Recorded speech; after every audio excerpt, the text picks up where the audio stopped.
আসসালামু আলাইকুম। সবাইকে আজকের এই প্রোগ্রামে স্বাগত।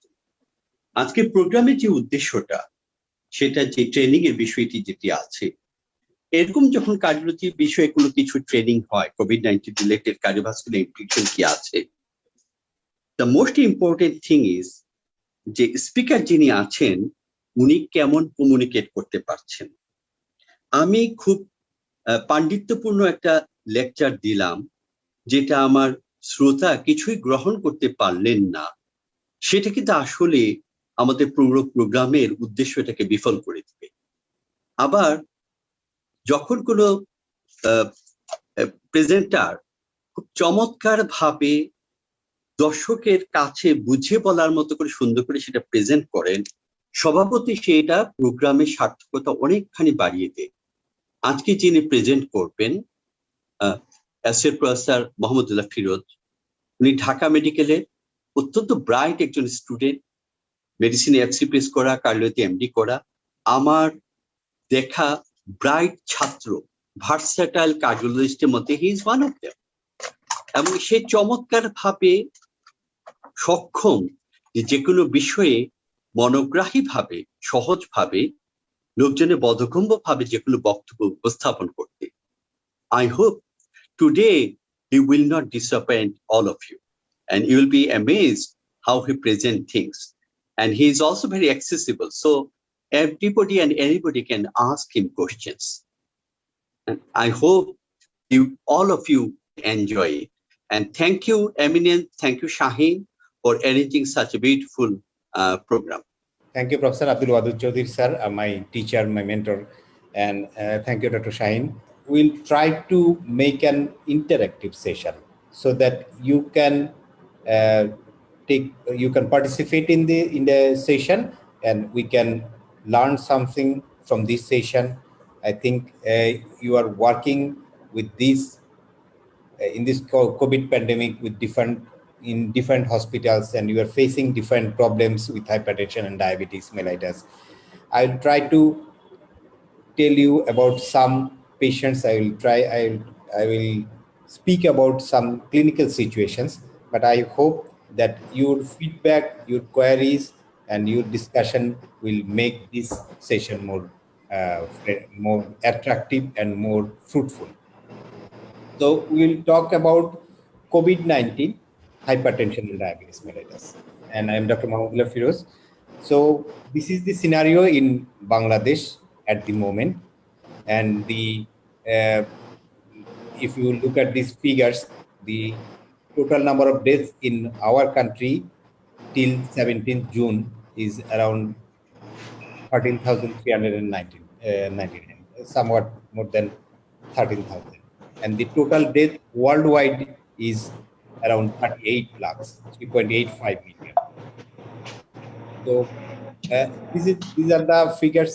Hopefully you can recognize. This is the person, the first Chinese doctor ophthalmologist who declared that COVID-19 is caused by a novel virus, the new virus, and we lost this gentleman in the COVID pandemic.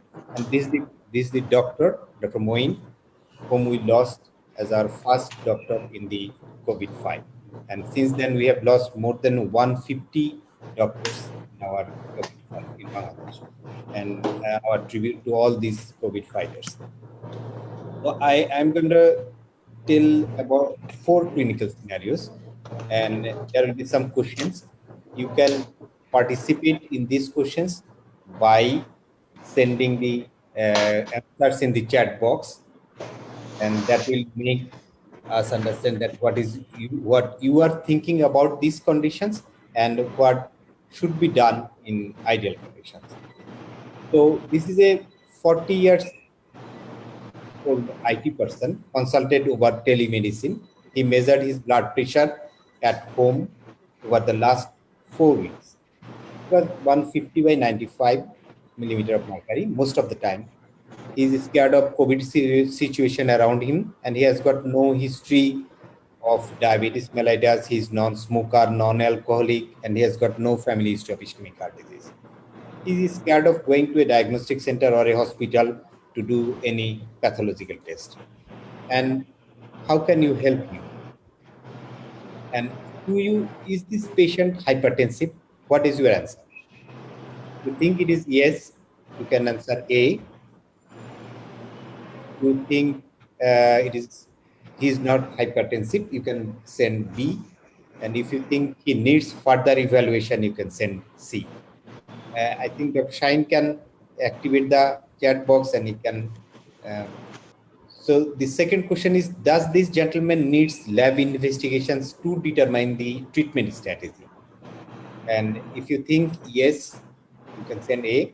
If you think it is he doesn't need any investigation, you can send B. And if you think you are going to treat him with antihypertensive drugs or drug, which one will you suggest? A calcium channel blocker, angiotensin receptor blocker, ACE inhibitor, diuretics, beta blocker, any one of the above, or any one of the first four, or none of the above. This is our first case. The second case, a 55 years old gentleman presented with fever for 3 days. He also complained of cough and malaise. He is diabetic, has got family history of premature ischemic heart disease. He has got no previous history of hypertension. He is a smoker, non-alcoholic, and takes stable salt on food. On examination, his pulse was 95 beats per minute, regular. Blood pressure was 150/90, and he was febrile. Examination of other systems revealed no abnormality. He was tested positive for SARS-CoV-2, that is COVID-19. He was COVID-19 positive on RT-PCR. So it was a outpatient department consultation of a COVID patient who was hypertensive. And do you think this blood pressure indicates that he is hypertensive? Yes, no, or needs further evaluation? Does this gentleman needs any lab investigations to determine treatment strategy? And accordingly, which antihypertensive drugs or drug will you suggest? For third patient, 70 years elderly lady presented with fever for 7 days. She is tested positive for COVID-19. She is hospitalized for cough and respiratory distress. Her HRCT showed COVID pneumonia. She is hypertensive as well as diabetic. All our inflammatory markers are raised, renal function and electrolytes normal. Her blood pressure is 160/100 millimeter. She was taking amlodipine, losartan potassium, and indapamide. Indapamide is a thiazide-like diuretics. For control of diabetes mellitus, she was getting insulin and SGLT2 inhibitor like empagliflozin. So during management plan, will you continue the antihypertensive drugs she was getting? Yes or no? You can answer yes or no. Do you want to stop any of the drugs? You want to stop any of the drugs? Which one? Amlodipine, losartan potassium, or indapamide? For management of diabetes mellitus, do you want to continue the drugs for diabetes mellitus? You can answer yes. No. You can stop any of the drugs. If you stop any of the drugs, which one? Insulin or SGLT2 inhibitor?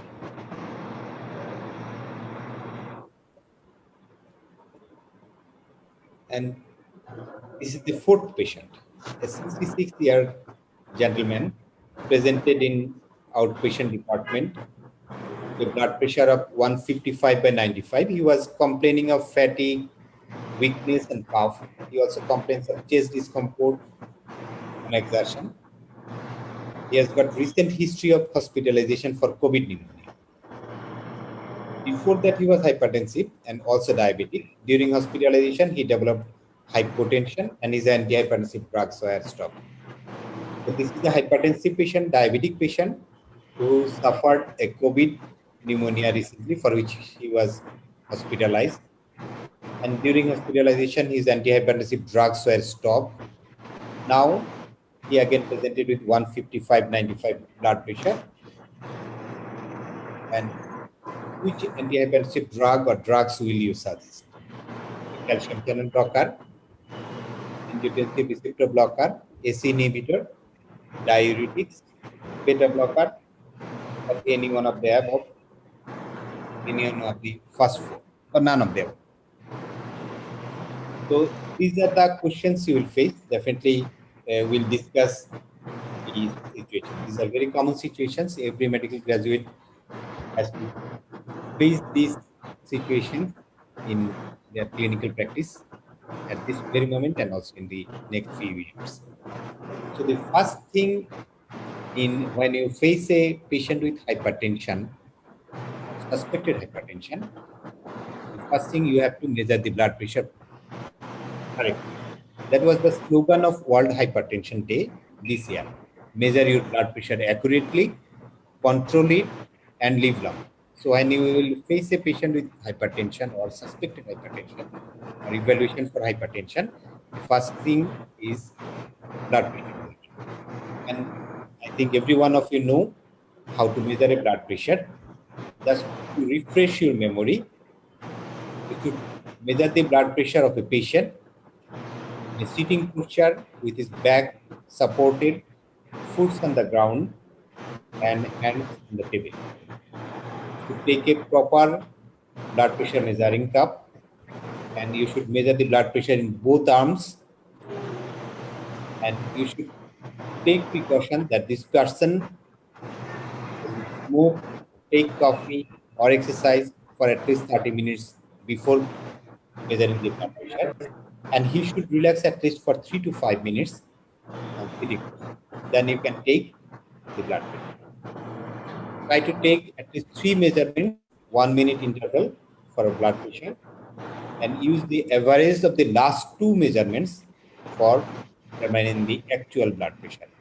And this is the only clinical method or investigation, whatever you say, will give you the diagnosis of hypertension. So when we say hypertension, there are different guidelines, different presentations, but keep in mind this simple figure, 140 and 90. If the systolic blood pressure is 140 or above, this is hypertension. Or the diastolic blood pressure is 90 or above, that is the hypertension. These are the two important figures in diagnosis of the hypertension.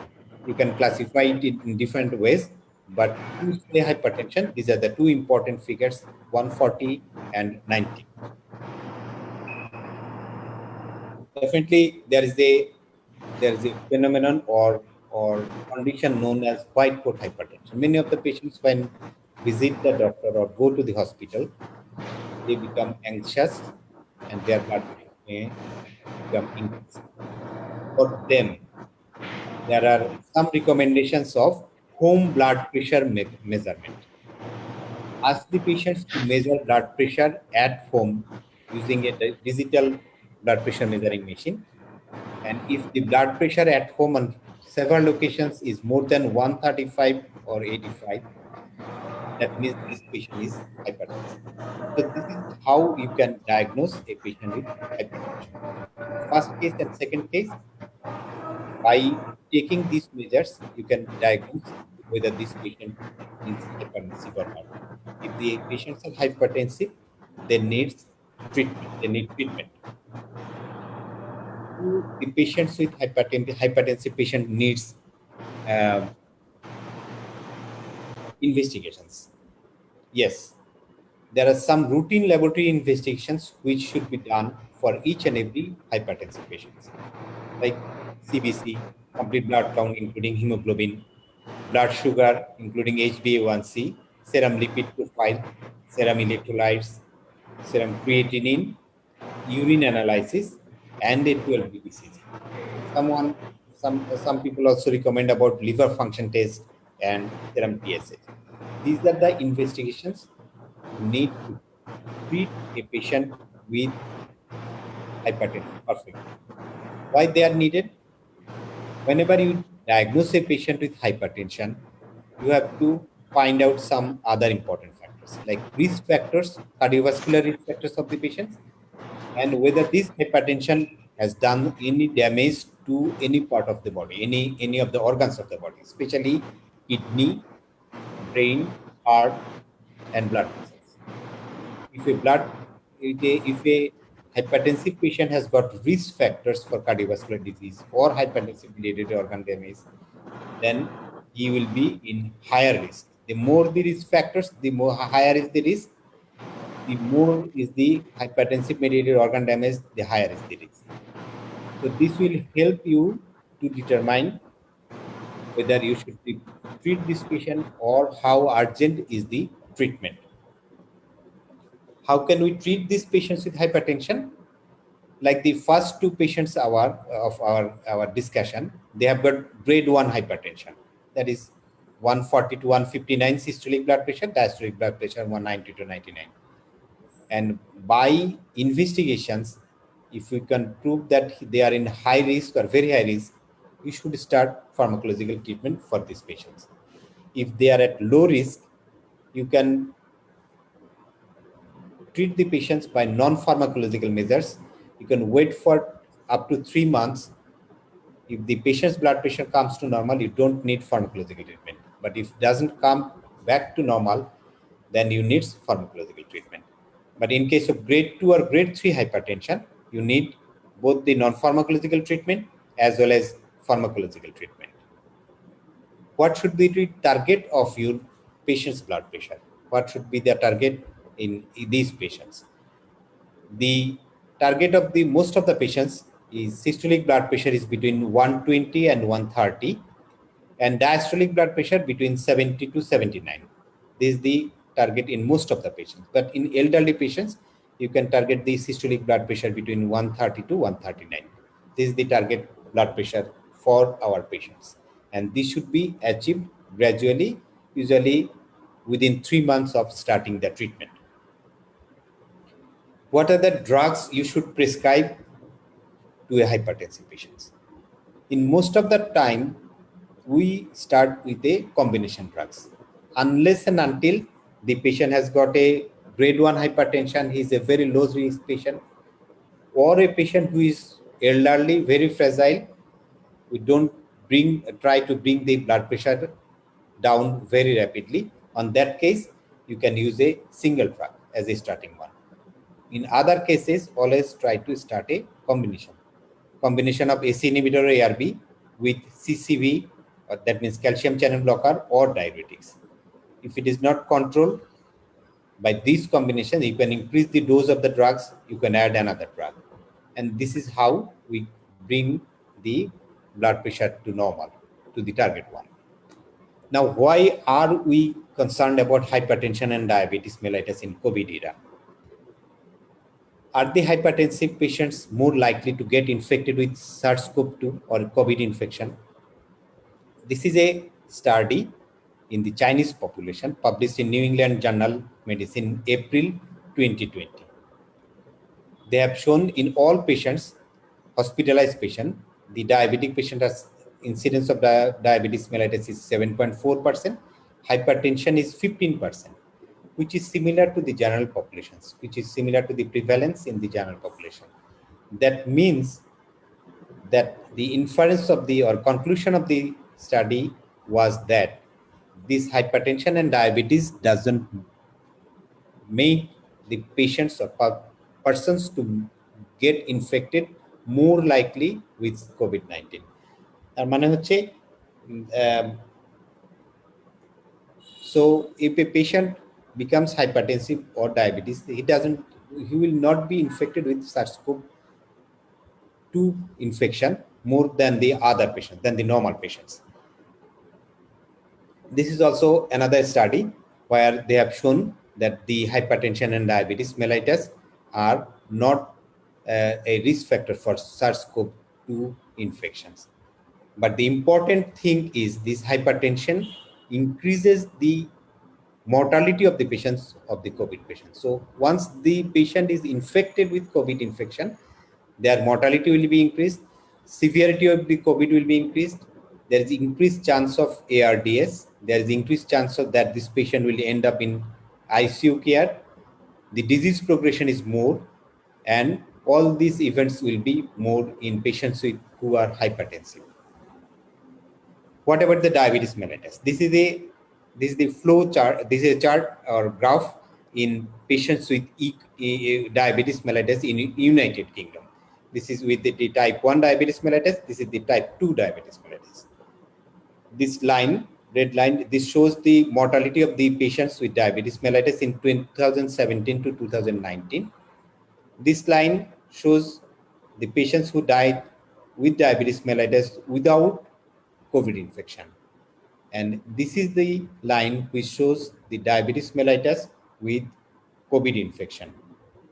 So this extra gray zone, these are the patients who died because of COVID infection, who has diabetes. And the inference is, or the conclusion is, the diabetes mellitus increases the chance of mortality in patients with COVID-19 infection. This is also another study published in Lancet, who is showing that the hospitalization, intensive care unit admission, mortality, ventilation, everything is increased in patients, diabetic patients.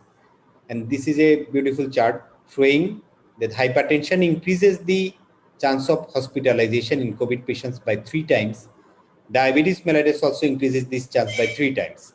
And combinedly, these two conditions increases the possibility of hospitalization by 4.5 times. Why are we concerned about diabetes mellitus in COVID era? How these things deteriorate our patients? This diabetes respiratory dysfunction induced by COVID-19 is exaggerated in patients with diabetes mellitus. COVID-19 pneumonia radiologic scores are also worse in diabetic patients. There is increased chance of coagulation in diabetic patients. Bacterial superinfection is also increased in these patients, and there is dysregulation of renin-angiotensin system. Diabetes mellitus decrease severity and worse outcomes, including higher mortality.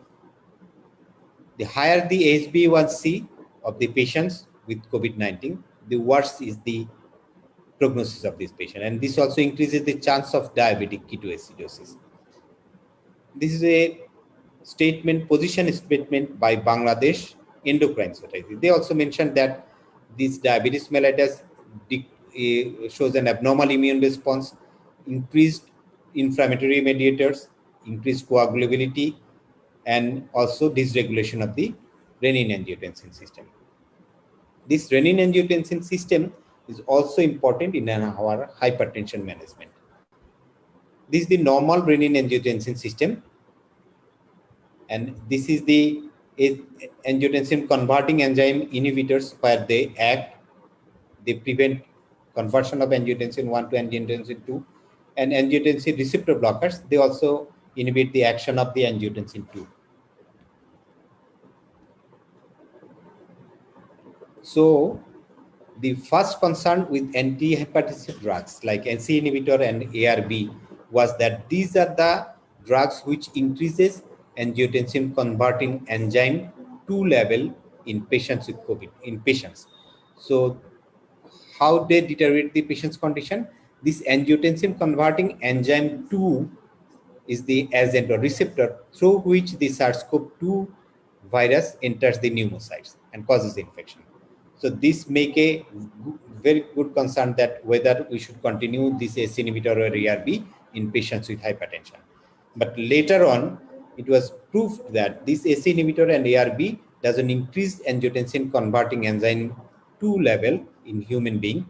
So these can be safely used in human being. So if a patient is getting ACE inhibitor or ARB, he doesn't need to stop it during the COVID infection or COVID era.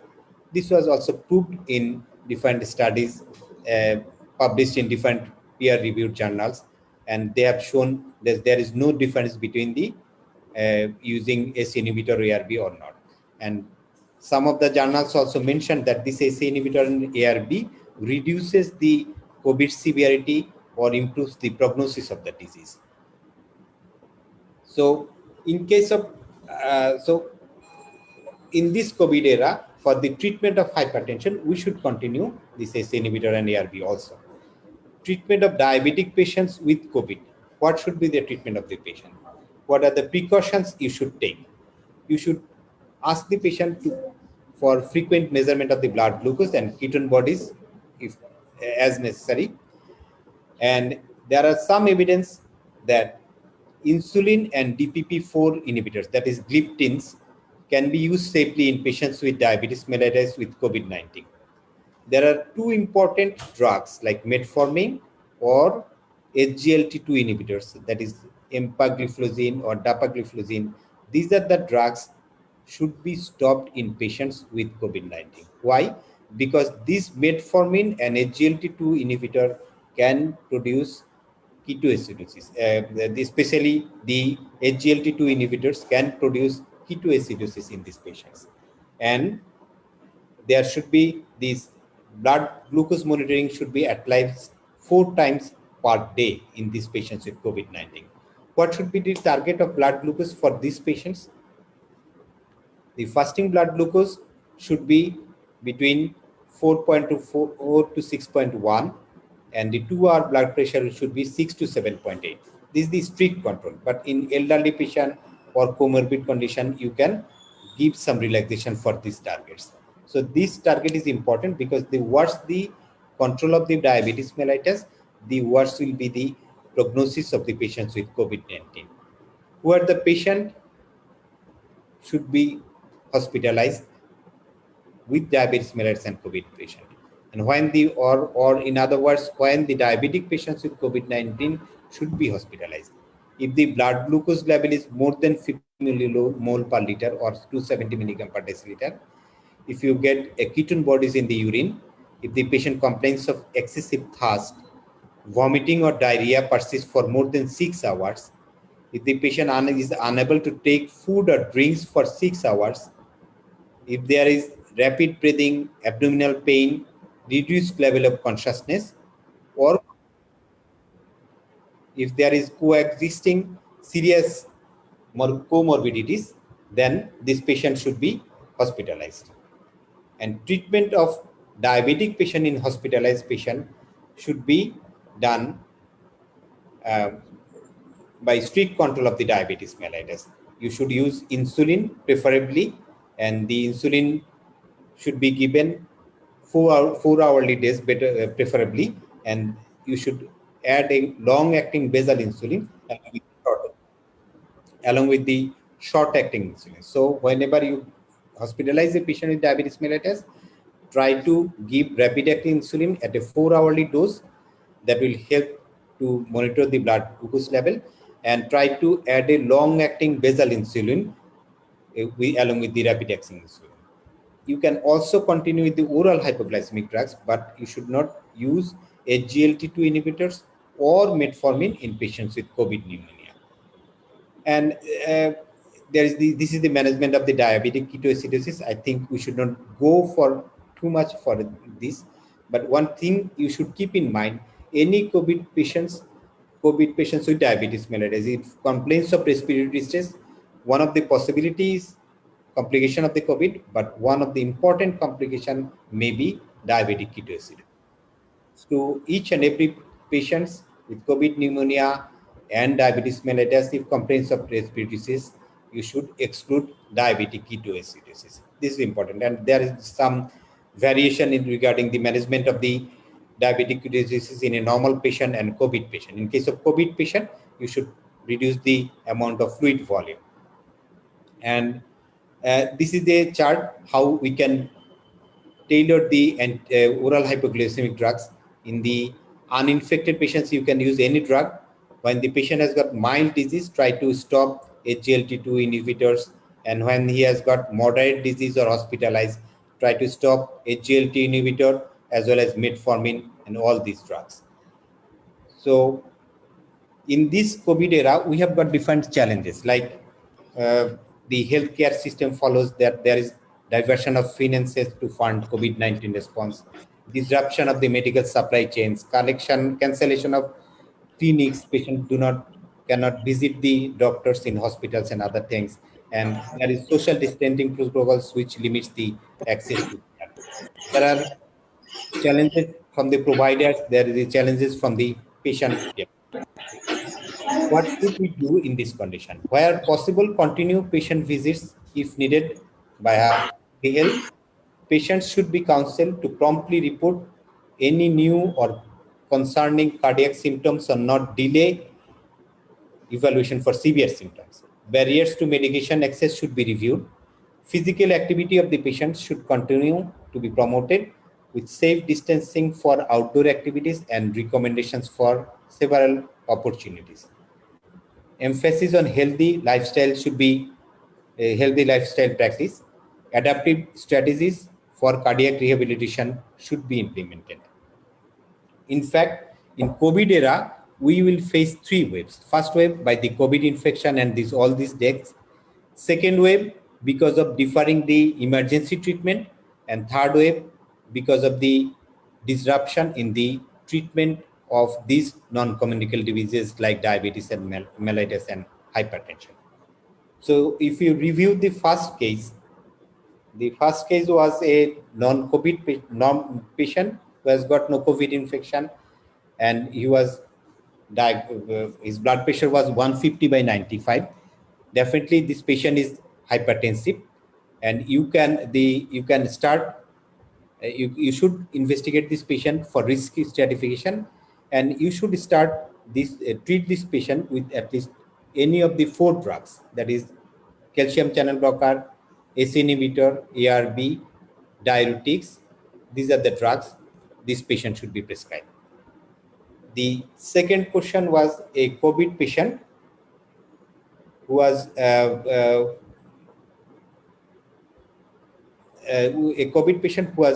had hypertension. What should be this treatment plan? This patient can also be treated with any of the hypertensive drugs like calcium channel blocker, ACE inhibitor, or ARB, but preferably not with diuretics, because in COVID situation, many of the patients developed electrolyte imbalance. So if you use diuretics, the electrolyte imbalance will be more in these patients.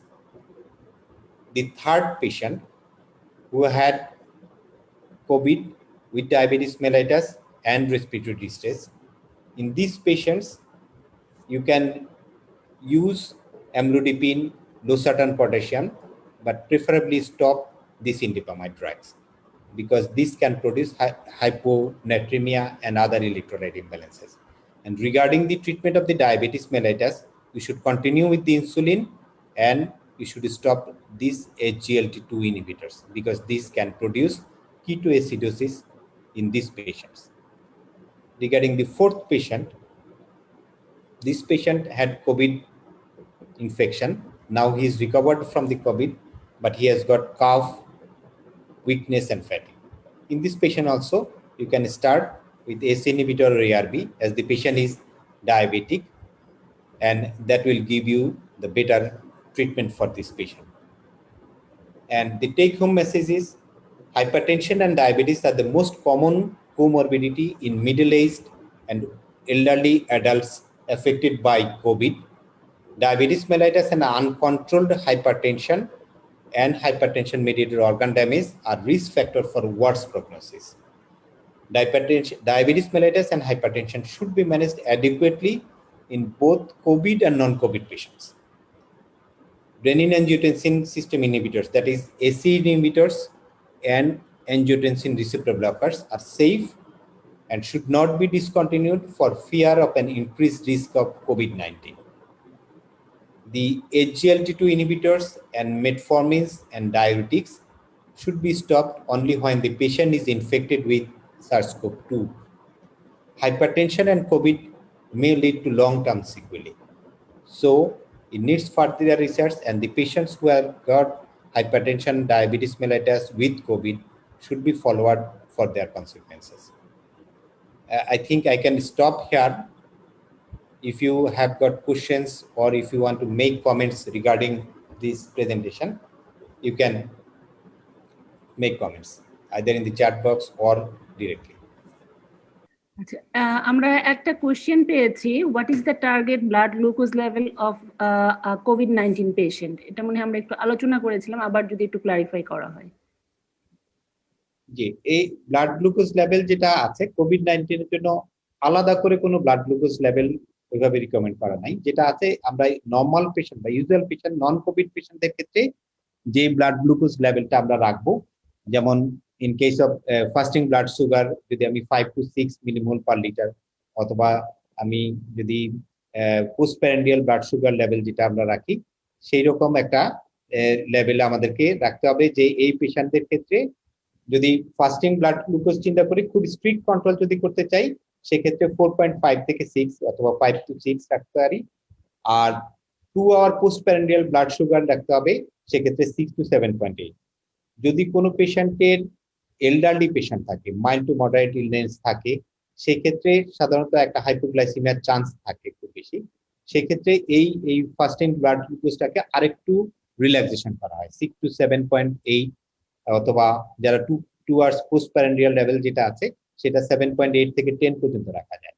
আর খুব বেশি যদি elderly patient হয় এবং recurrent হাইপোগ্লাইসিমিয়ার যদি history থাকে তাদের ক্ষেত্রে আরো বেশি রিল্যাক্সেশন করা যেতে পারে 7.8 এর থেকে 9 পর্যন্ত ফাস্টিং ব্লাড গ্লুকোজ রেখে, এবং 2 hour পোস্টপ্যারান্ডিয়াল level 7.8 to 13.9।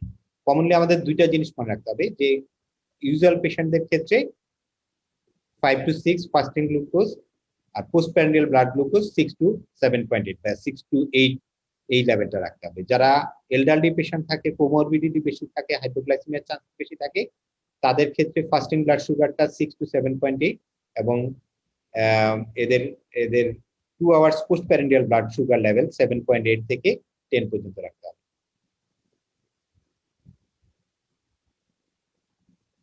Thank you doctor ফিরোজি। আমরা নেক্সট আরেকটা কোয়েশ্চেন পেয়েছি ডক্টর সারার কাছ থেকে। ডক্টর সারা কোয়েশ্চেন করেছে, if any patient taking beta blocker for long time then during COVID-19, then COVID patient develop hypotension and then again the blood pressure normal after patient recover, then what should be our drug of choice? আচ্ছা, কোনো একটা patient যদি beta blocker পায়, সেই ক্ষেত্রে যদি COVID-19 develop করে অথবা যে কোনো অ্যাকিউট হসপিটালাইজেশন হলে সেই বিটা ব্লকার যদি আমরা বন্ধ করে দেই, একটা সমস্যা অনেক সময় হয় যে রিবাউন্ড ফেনোমেনন হয়, সেই ক্ষেত্রে পেশেন্টের ট্যাকিকার্ডিয়া হতে পারে, এই একটা সমস্যা হতে পারে। সেই ক্ষেত্রে যেটা করা যায় সেটা হচ্ছে লো ডোজে বিটা ব্লকার দেওয়া যায় অথবা গ্র্যাজুয়ালি বন্ধ করা যায়, এই একটা জিনিস। কিন্তু পেশেন্ট রিকভার করার পরে একটা পেশেন্টকে আমি কি ড্রাগ দিয়ে শুরু করব, সেটা হচ্ছে পেশেন্টের ইউজুয়াল একটা নর্মাল পেশেন্টের অ্যান্টিহাইপারটেনসিভ যেভাবে আমি সিলেক্ট করি সেভাবে। তার মানে যদি নর্মাল কোভিড না থাকা অবস্থায় ওর যদি বিটা ব্লকার ইন্ডিকেটেড থাকে, আমি আবার বিটা ব্লকার শুরু করতে পারি। কিরকম হতে পারে, ধরেন একটা পেশেন্ট ইসকেমিক হার্ট ডিজিজ আছে, হার্ট ফেলিউর আছে, হাইপারটেনশন আছে, তাহলে এই পেশেন্টের জন্য বিটা ব্লকার একটা কম্পেলিং ইন্ডিকেশন। বিটা ব্লকারটা ওর জরুরি এই হাইপারটেনশন উইথ হার্ট ফেলিউর অথবা হাইপারটেনশন ইসকেমিক হার্ট ডিজিজ ক্ষেত্রে। সেক্ষেত্রে অবশ্যই আমরা বিটা ব্লকার ইউজ করি। কিন্তু যেমন আমরা যে পেশেন্টের এক্সাম্পলের কথা বললাম, যে কোভিড থেকে ভালো হওয়ার পরে ওর হাইপারটেনশন এবং ডায়াবেটিস এই দুইটা কন্ডিশন আছে, তার মানে এই পেশেন্টের জন্য আমাদের পছন্দের ড্রাগ হবে এসি ইনহিবিটর অথবা অ্যাঞ্জিওটেনসিন রিসেপ্টর ব্লকার। এইভাবে আমাদেরকে চুজ করতে হবে যে কোন ড্রাগটা আমরা করব। আচ্ছা, আমরা নেক্সট আরেকটা কোয়েশ্চেন পেয়েছি যে previously patient was non diabetic but after COVID infection patient's blood sugar raised, so how to manage this patient?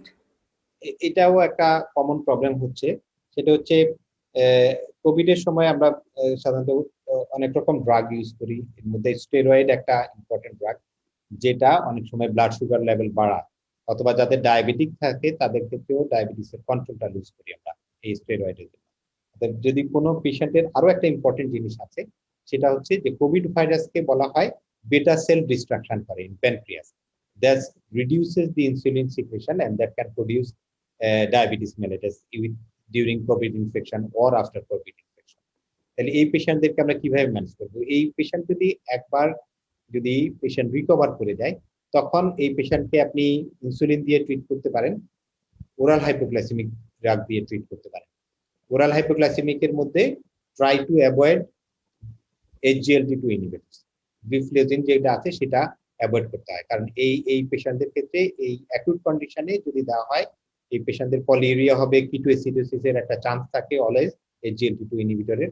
আরেকটা সমস্যা হয়, এই পেশেন্টগুলো সাধারণত কিছুটা অ্যানোরেক্সিক থাকে, এই জন্য আপনি যদি এই সময় মেটফর্মিন ইউজ করেন তাহলে ওর অ্যানোরেক্সিয়া বাড়তে পারে। তার মানে আমি অন্য যে ওরাল হাইপোগ্লাইসেমিক ড্রাগ গুলো আছে সেটা ইউজ করতে পারি, অথবা আমি ইনসুলিন ব্যবহার করতে পারি along with the other non pharmacological precautions we take. আচ্ছা, একটা কোয়েশ্চেন আমরা পেয়েছি, in COVID ward we find many patients during admission where their RBS is more than 25 but they have no symptoms. In this condition, how to approach? আচ্ছা, এটা এটা যে সব সময় ব্লাড সুগার বেশি থাকলে যে পেশেন্টের সিমটম হবে সেটা না, স্পেশালি এরকম যখন একটা অ্যাকিউট ইলনেস নিয়ে পেশেন্ট ভর্তি হয় তখন ওর এত রকম সিমটম হয় যে ওর মধ্যেই ব্লাড সুগার বেশির জন্য কোনো সিমটম হচ্ছে কিনা সেটা ডিফারেন্সিয়েট করা কঠিন। তার মানে কোনো পেশেন্টের যদি ব্লাড সুগার 25 এর বেশি হয় তাহলে অবশ্যই পেশেন্টকে এটাকে ব্লাড সুগারকে কমাতে হবে। সেই ব্লাড সুগার কমানোর জন্য বেস্ট মেথড হচ্ছে শর্ট অ্যাক্টিং ইনসুলিন দেওয়া, সাধারণত 4 আওয়ারলি ডোজে দেওয়া যেতে পারে। তাতে একটা সুবিধা হচ্ছে এই কন্ট্রোলটা খুব তাড়াতাড়ি করা যায়, এইটাই হচ্ছে আইডিয়াল মেথড। কিন্তু ওই মেটফর্মিন বা SGLT2 ইনহিবিটর গুলো একদমই দেওয়া যাবে না বা অ্যাভয়েড করতে হবে। আর একটা হচ্ছে ওরাল হাইপোগ্লাইসেমিক এজেন্ট দেওয়া যায়, কিন্তু 25 এর বেশি যদি হয় তাহলে এটা কন্ট্রোল করতে ওরাল হাইপোগ্লাইসেমিক সময় লাগে অনেক সময়, অথবা ডিফিকাল্ট হয়। সেই জন্য বেস্ট মেথড হচ্ছে এই পেশেন্টদেরকে rapid acting or short acting insulin দেওয়া along with the bolus insulin, long acting insulin at night, basal insulin যেটাকে আমরা বলি। আমাদের নেক্সট আরেকটা কোয়েশ্চেন এসেছে, ডক্টর সারা করেছেন question, we find Covid patient with AKI taking AC inhibitor. What should be about this drug? AKI with AC inhibitor.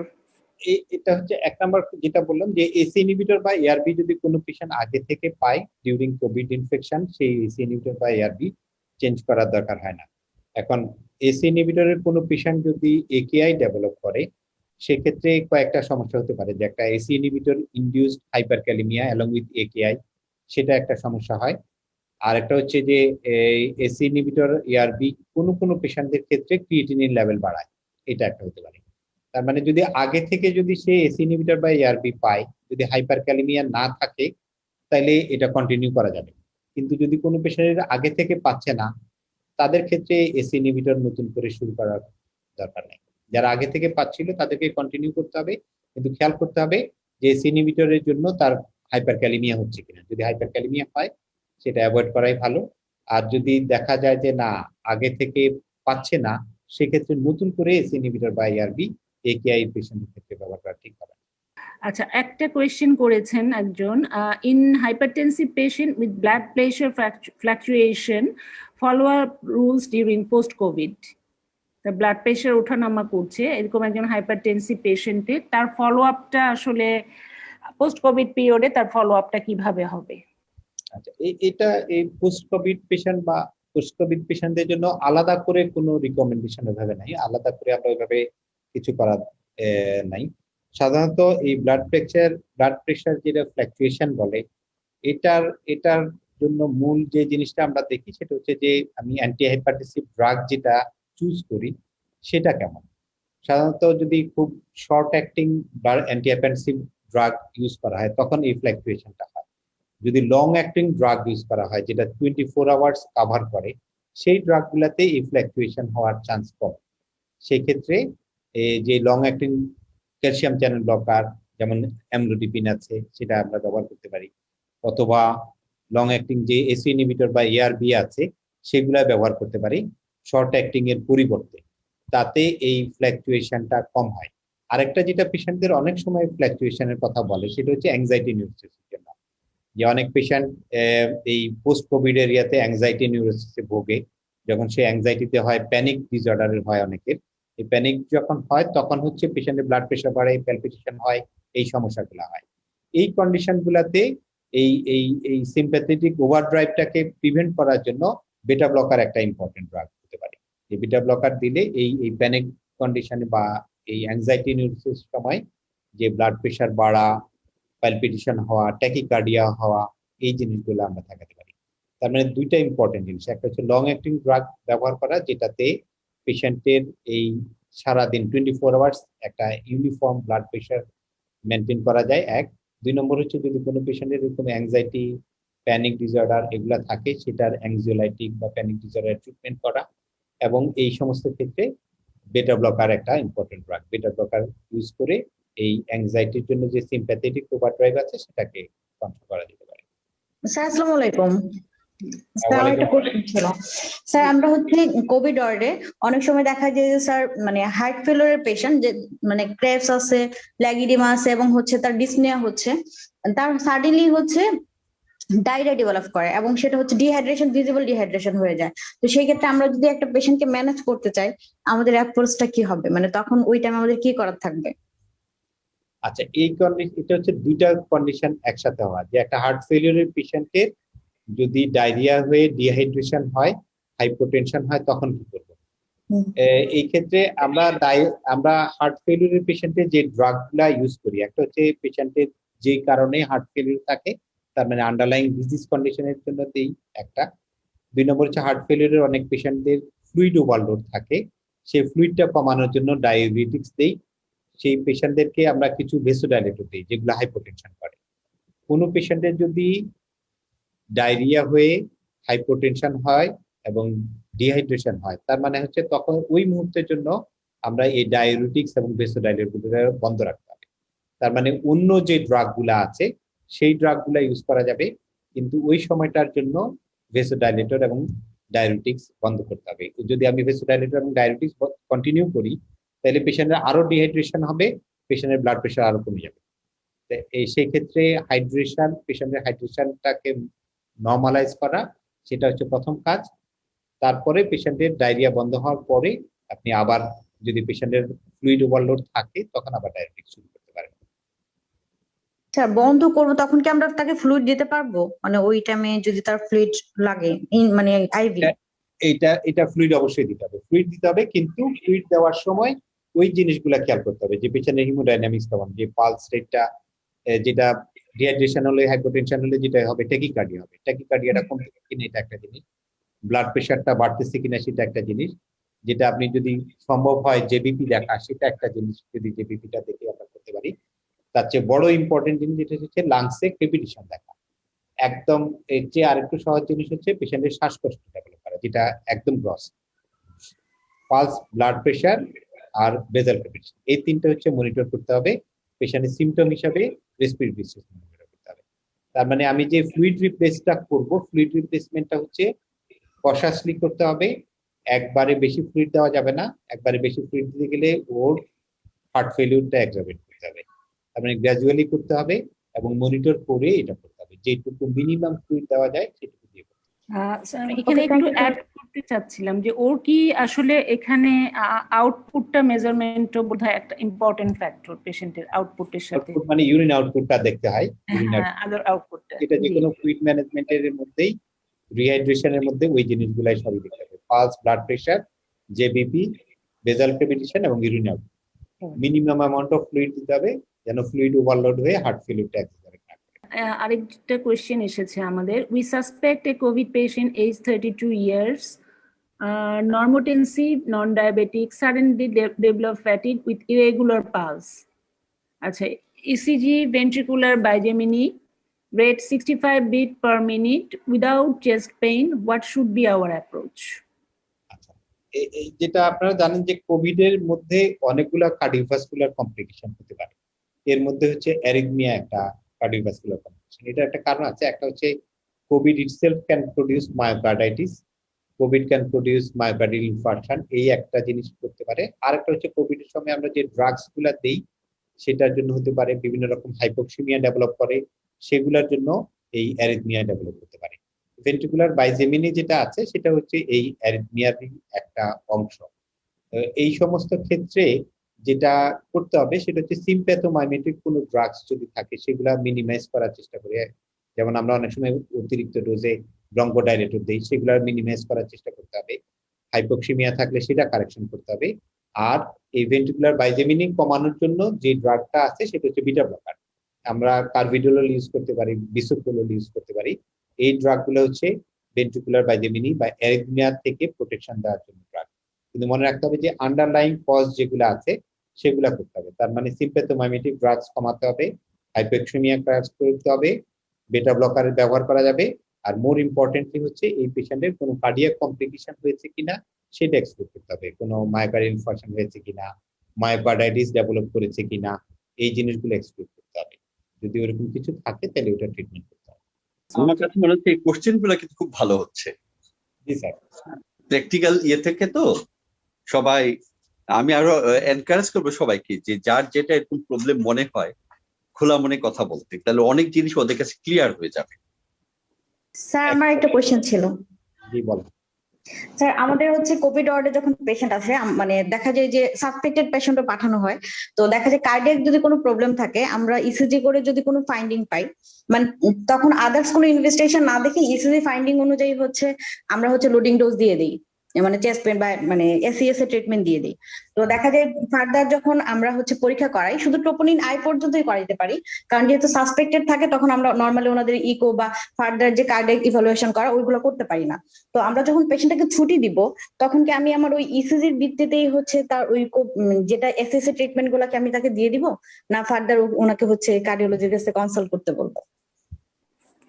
একটা হচ্ছে যেটা যেটা আপনি বললেন যে চেস্ট পেইন ডেভেলপ করা, ইনফ্যাক্ট কোভিড পেশেন্টদের চেস্ট পেইন ইভ্যালুয়েশনটা একটা খুব অনেক সময় খুব ডিফিকাল্ট জিনিস হয়ে যায়। অনেকগুলা কারণে চেস্ট পেইন হয়, এর মধ্যে যেটা বললাম অ্যাকিউট করোনারি সিনড্রোম থেকে আরম্ভ করে মায়োকার্ডাইটিস, পেরিকার্ডাইটিস আর অন্যান্য কন্ডিশনে এক্সট্রা কার্ডিয়াক কজেও চেস্ট পেইন হতে পারে। কিন্তু যদি আপনার ইসিজিতে ওইরকম সাজেস্টিভ কিছু থাকে, পেশেন্টের যদি ইসকেমিক হার্ট ডিজিজ ডেভেলপ করার মতো যদি কোনো রিস্ক ফ্যাক্টর থাকে, ধরেন পেশেন্টের ডায়াবেটিস আছে, হাইপারটেনশন আছে, স্মোকিং আছে, অথবা আগে থেকে আইএসডি আছে, সেক্ষেত্রে ডেফিনেটলি আপনি অ্যাকিউট করোনারি সিনড্রোমের ট্রিটমেন্ট দিতে পারেন। অ্যাকিউট করোনারি সিনড্রোমের ট্রিটমেন্ট মানে হচ্ছে যেমন অ্যান্টিপ্লেটলেট ড্রাগ দেওয়া, অধিকাংশ পেশেন্টকে আমরা অ্যান্টিকোয়াগুলেন্ট দেই, মানে এনক্সোপেরিন দেই, অতএব সেটা আমরা দিব। এক্সট্রা ড্রাগ হিসাবে যেগুলা করোনারি ভেসোডাইলেটর যেমন নাইট্রেট দেওয়া অথবা বেটা ব্লকার দেওয়া, অ্যাট্রোভাস্টাটিন দেওয়া, এগুলো আপনি ইজিলি দিতে পারবেন। এখন এই পেশেন্টের যদি কন্ডিশনটা ডিটোরিয়েট করে, ইসিজি চেঞ্জ হতে থাকে, ট্রপোনিন বাড়তে থাকে বা হার্ট ফেলিউর ডেভেলপ করে, ডেফিনেটলি আপনার কার্ডিওলজি কনসালটেশন নিতে হবে ডিউরিং হসপিটালাইজেশন। এবং হসপিটালাইজেশনের পরে ডিসচার্জের সময় আপনি এই ড্রাগগুলা দিবেন কিনা, অবশ্যই দিবেন। যদি আপনার অ্যাকিউট করোনারি সিনড্রোম ডায়াগনোসিস হয় তাহলে অবশ্যই আপনি এই ইসকেমিক হার্ট ডিজিজের ট্রিটমেন্টটা দিয়েই তাকে ছাড়বেন, কিন্তু তাকে যেটা বলা হবে যে আপনি এটার ইভ্যালুয়েশনের জন্য অবশ্যই কার্ডিওলজিস্টকে অথবা কার্ডিওলজি ডিপার্টমেন্টে আপনি যোগাযোগ করবেন। সেটা তখন ওনারা ফার্দার ইভ্যালুয়েশন করে দেখবেন যে এটা ওয়েদার ইট ওয়াজ এই acute coronary syndrome or not, বা ওই পেশেন্টের ইসকেমিক হার্ট ডিজিজ আছে কিনা, এই ড্রাগগুলা কন্টিনিউ করতে পারবে কিনা।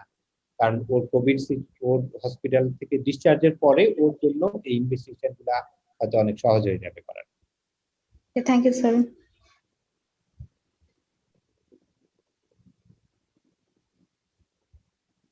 একটা কোশ্চেন হচ্ছে, we find patients with COVID patient with acute MI with severe chest pain with hypoxia, what drug we use to reduce pain? As we know, morphine and pethidine somehow cause respiratory depression. আচ্ছা, morphine pethidine respiratory centre depress করে, কিন্তু তার মানে এটা না যে আপনি এটা ব্যবহার করতে পারবেন না। অতএব এটা আপনি ব্যবহার করতে পারবেন যদি কোনো পেশেন্টের অ্যাকিউট করোনারি সিনড্রোমের জন্য চেস্ট পেইন হয়, তাহলে অবশ্যই আপনি মরফিন প্যাথিডিন ব্যবহার করতে পারবেন, আনলেস অ্যান্ড আনটিল পেশেন্টের খুব, যেমন হচ্ছে আমরা যদি ব্রঙ্কিয়াল সিভিয়ার ব্রঙ্কিয়াল অ্যাজমা থাকে, সিওপিডি থাকে, তাইলে অনেক সময় মরফিন ব্যবহার করতে চাই না।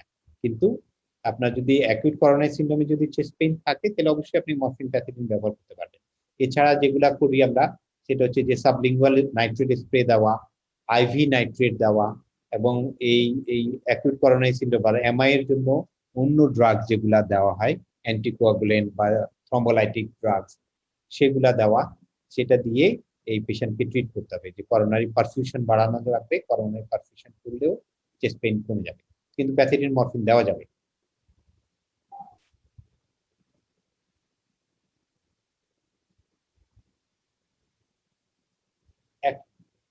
একটা কোশ্চেন এর আগে যেটা আছে, known patient of Alzheimer's disease due to COVID patient having anatomical hypoxia with biochemical cytokine storm, patient treated with steroid, anticoagulant and associated supplements, but it's seen that due to using steroid, psychological disorientation aggravated and RBS blood pressure raised. How to deal such complicated cases?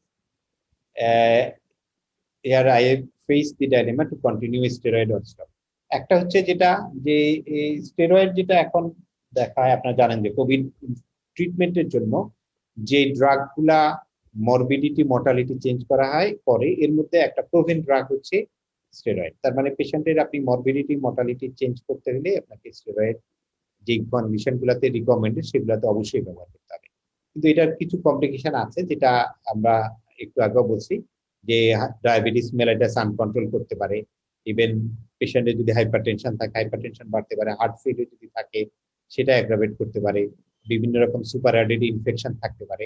তার মানে ওই জিনিসগুলা মেনেই, ওই রিস্কটা নিয়েই আপনাকে steroid দিতে হবে, এবং ওই কন্ডিশনগুলো যদি ডেভেলপ করে সেটাকে ট্রিটমেন্ট করতে হবে।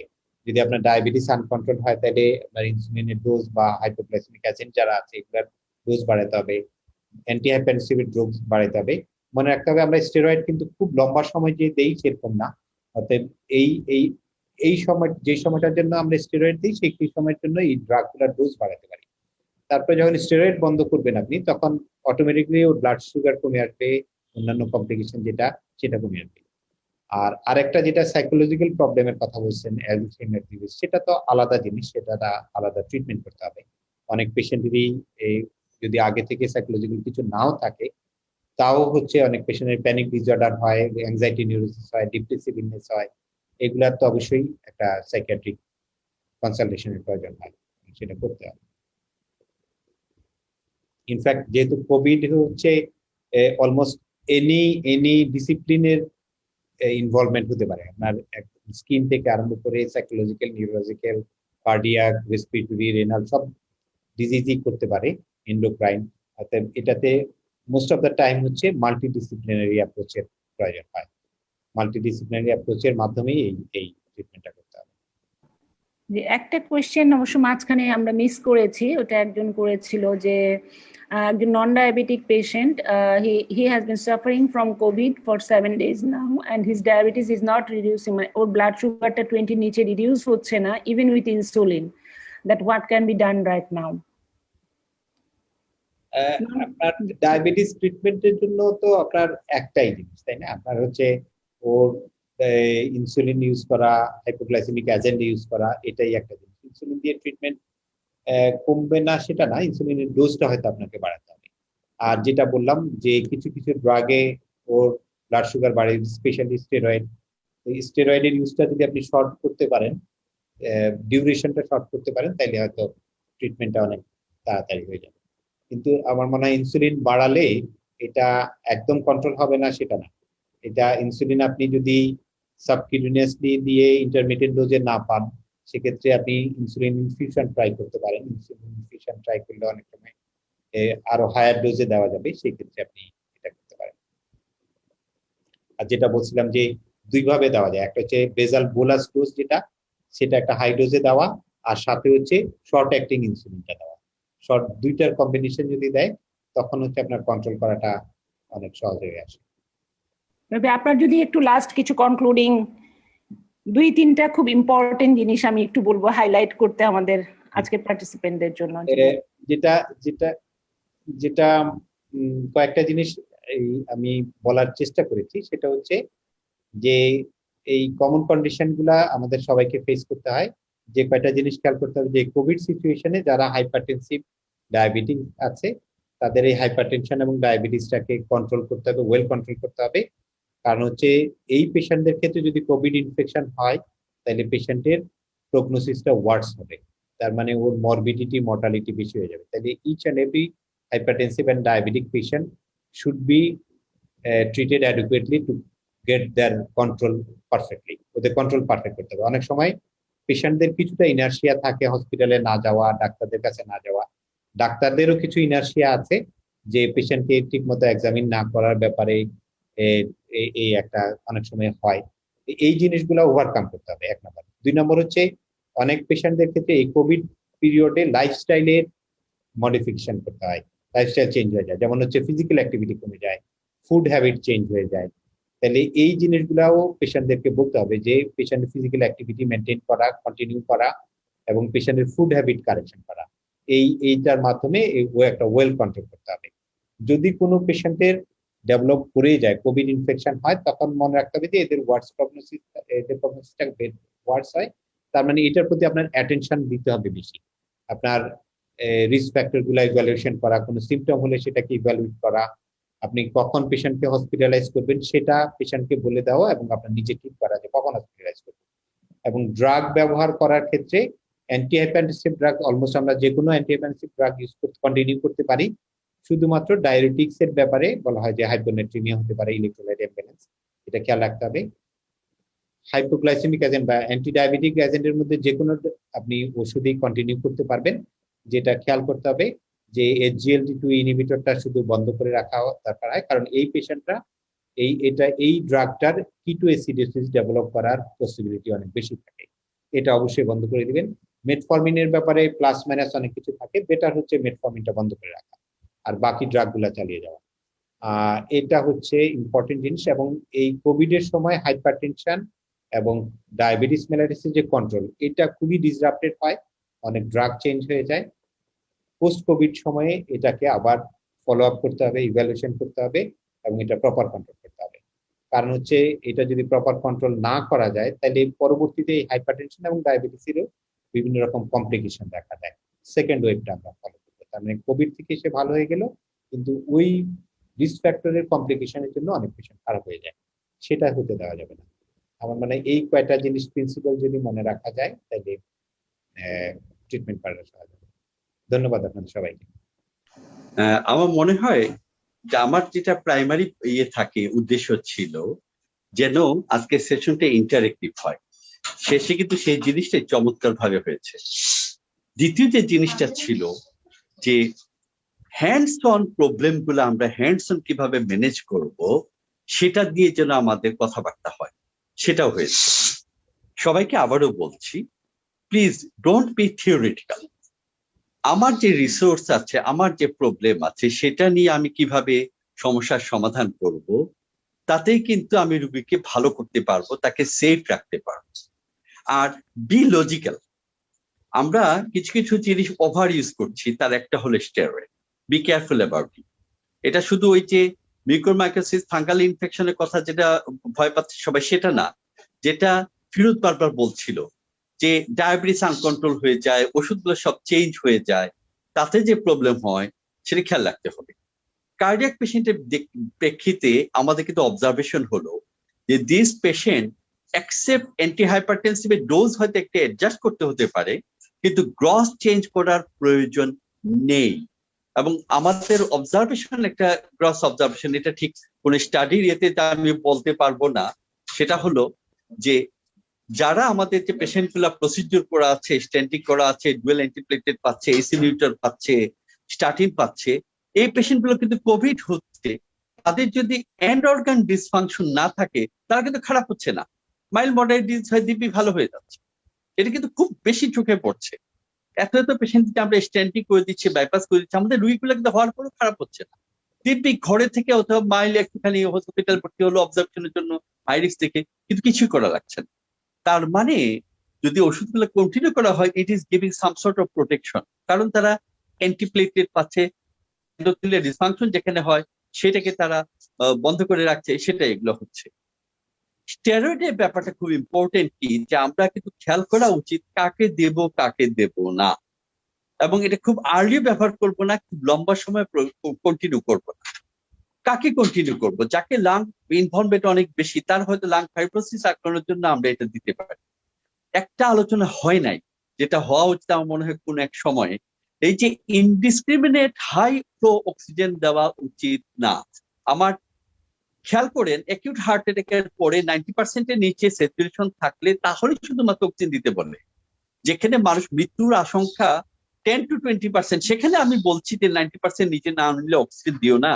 আর যেখানে কোভিড আমার মৃত্যুর আশঙ্কা 2%, সেখানে আমি ইচ্ছা মতো তাকে অক্সিজেন দিব, এটা কিন্তু ঠিক না। আমাদের এখানে খেয়াল করা উচিত যে অক্সিজেন এটা রিঅ্যাক্টিভ স্পেসিস রেডিক্যাল তৈরি করে, তার ফলে কিন্তু ড্যামেজ হয়। সে অর্গান ড্যামেজ লাংসে হয়, হার্টে হয়, ব্রেইনে হয়, সব কিডনিতে সবখানে হতে পারে। তার জন্যই অক্সিজেন দেওয়াটাকে ইনডিসক্রিমিনেট ইচ্ছা মতো দেওয়া উচিত না। একটা সিস্টেমের মধ্যে টার্গেট SpO2 আমার কত থাকা উচিত, 92% থাকলে আমি খুব খুশি, at most 94%, maximum 94.5%, not 98, 99, 100%. That's very damaging. রোগীদের আমরা বলি না অ্যান্টিঅক্সিডেন্ট খান, এই খান সেই খান, অ্যান্টিঅক্সিডেন্ট কেন দিচ্ছি আমরা? To save them from different toxic effect of oxygen derived free radicals. We have to remember that. মানে সবকিছুতেই একটা ব্যালেন্স রেখে ট্রিটমেন্ট করা উচিত। আজকে ফিরোজ কিন্তু সেটাই বললেন, সুন্দরভাবে বিভিন্ন এক্সাম্পল দিয়ে আমাদের সে আলোচনাগুলো হলো। আমার মনে হয় সবার সেটা ভালো লাগছে এবং আমার ভালো লেগেছে। অন্তত আমি এখানে বসে কিন্তু পুরোটা কিন্তু শুনেছি, যদি আমি স্ক্রিনে ছিলাম না, পুরোটাই কিন্তু আমি শুনেছি, আমার ভালো লেগেছে। থ্যাংক ইউ শাহিন, আপনি চমৎকার একটি প্রোগ্রাম আয়োজন করার জন্য। ফিরোজকে অনেক ধন্যবাদ চমৎকার একটা প্রেজেন্টেশনের।